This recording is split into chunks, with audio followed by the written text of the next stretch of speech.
vil gøre ulovlige, og også arbejdspladser siger, man må ikke dampe på disse fætter indendørs, så der er masser af holdninger heldigvis. Som altid på sms'en, for eksempel en her hurtigt fra ikke-rygeren, der skriver, lad da folket ryge.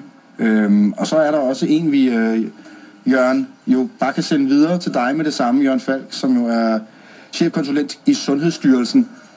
Det kunne måske være meget godt at få på plads i virkeligheden. Er de sundere end cigaretter? Altså, jeg ved godt, det er ikke gulerødder. Nej, man sidder og prøver det er nok forkert at bruge det ord sundere, men der er ingen tvivl om, at med al sandsynlighed, så er de langt mindre skadelige end tobakscigaretter.